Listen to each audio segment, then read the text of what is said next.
How to write correct word.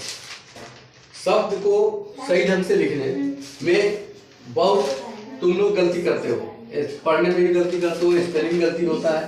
तो शब्द जो है कोई वर्ड इंग्लिश का सही लिख सके उसके लिए कम से कम कुछ पॉइंट्स है जिस पर ध्यान देना होगा।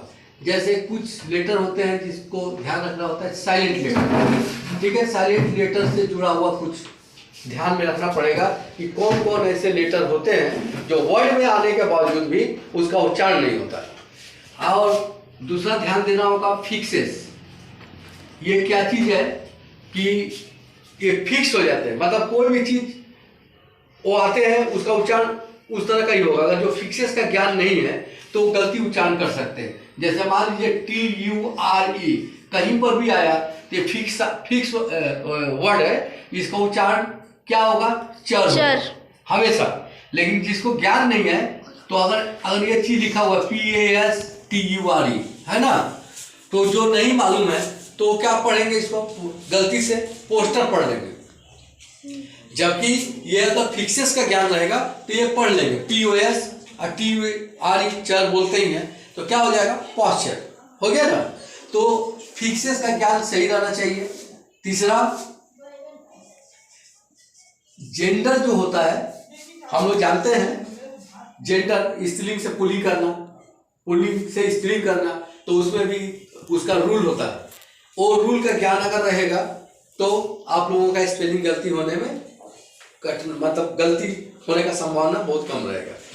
और चौथा, आप लोगों को ध्यान रखना होगा नंबर होता है, जैसे इंग्लिश में सिंगुलर प्लूरल होता है ना, तो एक वचन से बहुवचन करेंगे तो उसका भी कुछ रूल होता है।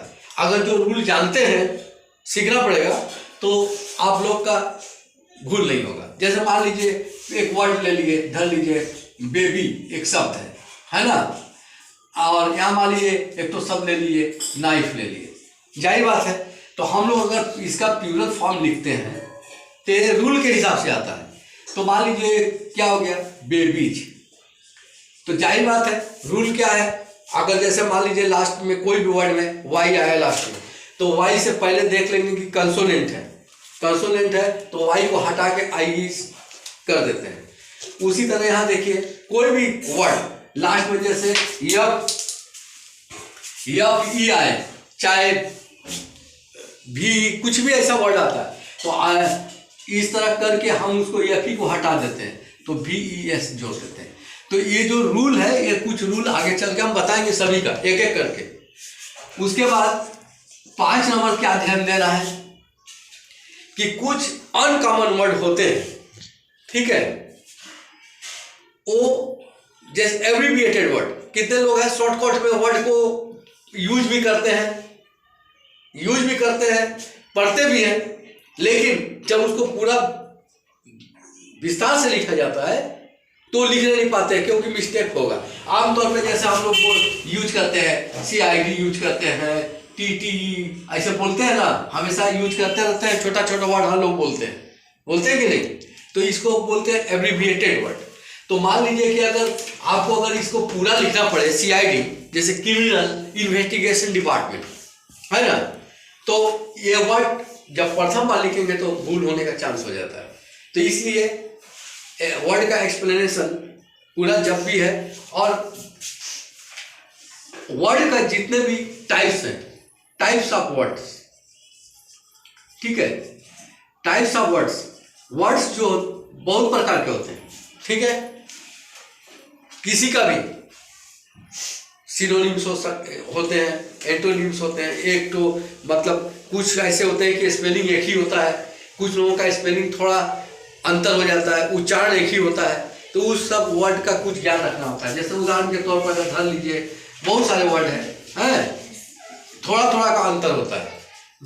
अब जैसे यहाँ पर ले लीजिए SCENE सीन, SIN सीन है ना, SEEN सीन, ये देखिए सभी का उच्चारण हम लोग सीन बोलते हैं। तो ये सब क्या है, सबका अलग अलग अर्थ है, तो ये समझना होगा। इससे क्या होगा कि वर्ड का भी ज्ञान आप लोगों को बढ़ाना होगा, क्योंकि वर्ड पावर अगर आपको कमजोर है तो किसी भी चीज को आप लोग समझ नहीं पाएंगे। तो वर्ड पावर बढ़ेगा कैसे, यानी कि वर्ड्स का जो टाइप्स है विभिन्न प्रकार का वो ध्यान रखने होंगे, तब समझ में आएगा। तो स्पेलिंग रूल सिखाएंगे हम आप लोगों को एक एक करके, silent letter, fixes, gender, number, types of word, और जितना जो कॉमन वर्ड हमेशा यूज होता है आमतौर पे जो हर कोई यूज करता है, तो थोड़ा बहुत बताएंगे। और इसके बाद 7वां नंबर पॉइंट अगर आप लोग ध्यान दीजिएगा, तो जो आप लोग स्टडी करते हैं, चैप्टर पढ़ते हैं, तो चैप्टर स्टडी कितने लोग क्या करते हैं ना, एक कठिन वर्ड रहता है उसको बिना अच्छा से उच्चारण किए हुए, बिना स्पेलिंग देखे हुए आगे बढ़ जाते हैं, छोड़ देते हैं, आगे बढ़ते चल जाते हैं। उस तरह का स्टडी नहीं होना चाहिए। कंटिन्यू स्टडी देखेंगे और वर्ड को फॉलो करेंगे कि वो उस वर्ड में स्पेलिंग क्या है, ठीक है।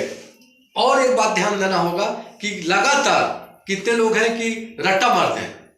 रट्टा मारने की जरूरत नहीं, क्योंकि अगर कोई रट्टा मार लेंगे तो निश्चय है कि वो कुछ बातें भूल जाएंगे। नियम होता है कि कोई भी चीज को आप पढ़े हैं उसको माइंड में याद करने की कोशिश कीजिए, फिर स्पेलिंग का फिगर आ जाएगा। कभी जरूरत पड़ा तो उसको यूज कर लीजिए, जरूरत हुआ पेज पर थोड़ा सा लिख लीजिए, इस तरह करके। कितने लोग को अंग्रेजी बहुत कमजोर हो जाता है, उसका जिम्मेदार वो खुद है। आप ही सोचिए, अगर हम पर डे 10 मीनिंग को अगर दिमाग में रखना कोशिश करें, 10 मीनिंग, ज्यादा नहीं, समझने का कोशिश करें उसका नियरेस्ट मीनिंग के साथ, उसका एंटोनिम्स के साथ, और कम से कम 2 या 3 गो सिनोनिम्स के साथ, तो 10 गो वर्ड कोई बड़ा बात नहीं होता है। तो महीना में जानते हो कितना हो जाता है? 300 हो जाता है 10 वर्ड पर डे अगर दिमाग में रखे। और एक साल में जानते हैं कितना हो जाता है? बहुत हो जाता है। तो व्यक्ति, कोई भी स्टूडेंट अगर 1 साल भी अगर फॉलो कर ले, 2 साल भी नियम पालन कर ले, तो अंदाजा लगाओ कि वो उसका इंग्लिश इतना मजबूत हो जाएगा। लेकिन ये ध्यान नहीं देते हैं। अब हम नेक्स्ट टर्म से आप लोगों को अगला क्लास में ये पूरा बता देंगे, ठीक है।